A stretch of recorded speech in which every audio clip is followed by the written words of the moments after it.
It all started on a night that seemed harmless enough. She said she was going out for just one night of fun, laughing as if the words were weightless, like a balloon drifting away. I should have known then that the lightness in her tone masked something heavier, something that would linger in the shadows of our lives for years. That evening, I watched her leave with a carefree smile, the door clicking softly behind her, and I felt a strange unease that I tried to dismiss. I told myself she deserved to have fun, to breathe outside the suffocating routine of our marriage, but deep inside, I knew my heart was already being betrayed, even if I didn't yet understand how. The night stretched long and empty. I sat on the edge of our bed, staring at the muted glow of the city lights through the window, replaying memories of her laughter, her touch, the promises we'd made. The world outside seemed indifferent, the streets humming with life, while my world had stopped, trapped in a silence that spoke louder than any words.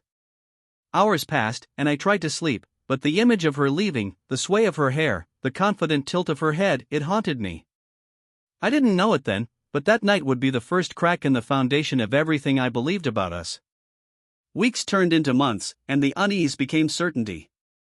Little things added up, late-night calls that she claimed were just work, small lies about where she'd been, her laughter a shade too bright when she returned home.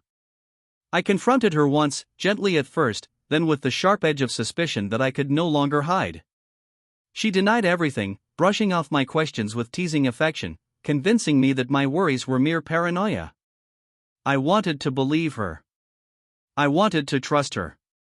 But the seeds of doubt had been planted, and they grew with every passing day, twisting around my heart until I could no longer breathe freely. Years went by. The life we had built together, our home, our routines, our shared dreams, was slowly hollowed out by the truth I refused to see and the lies she continued to tell.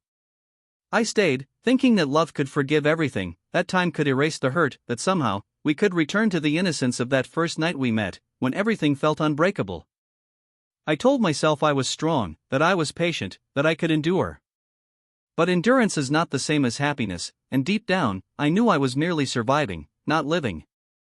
Then, one ordinary evening, something inside me shifted.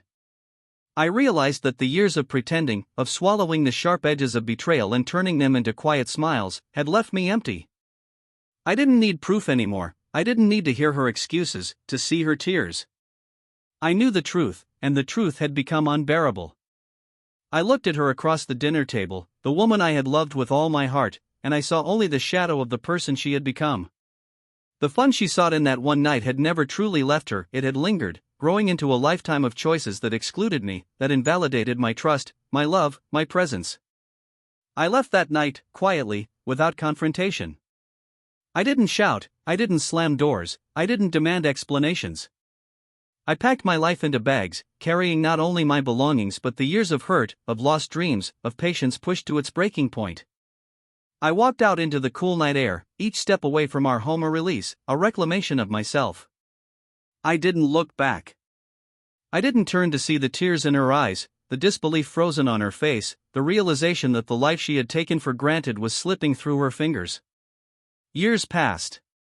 I rebuilt my life, brick by brick, finding peace in solitude and strength in the knowledge that I had chosen myself over betrayal. And then, unexpectedly, she appeared again. Older, worn, her eyes shadowed by regret, her hands trembling as she reached out to me. "Please," she whispered, voice breaking, "I know I hurt you. I was wrong. Can you ever forgive me?" I looked at her, really looked, and saw a stranger wearing the face of the woman I had loved. The memories that had once been precious now stung, sharper than any knife, sharper than any loss I had endured. I remembered the first night, the one night of fun that had changed everything, and all the nights after that, the lies, the deceit, the betrayal that had shaped the years between us. I remembered the silence, the waiting, the endless hours spent questioning myself and her.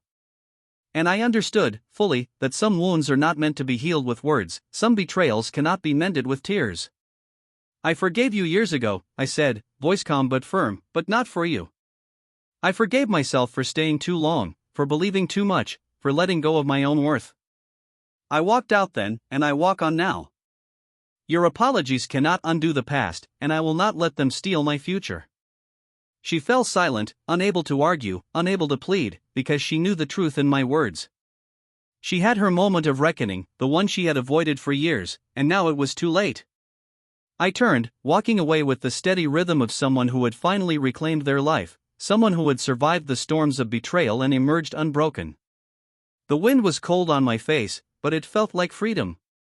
The streets were alive with possibilities, and I was no longer bound by the shadow of her choices.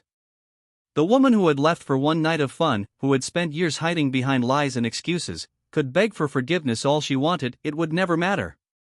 I had already forgiven myself, and that was enough. That was everything.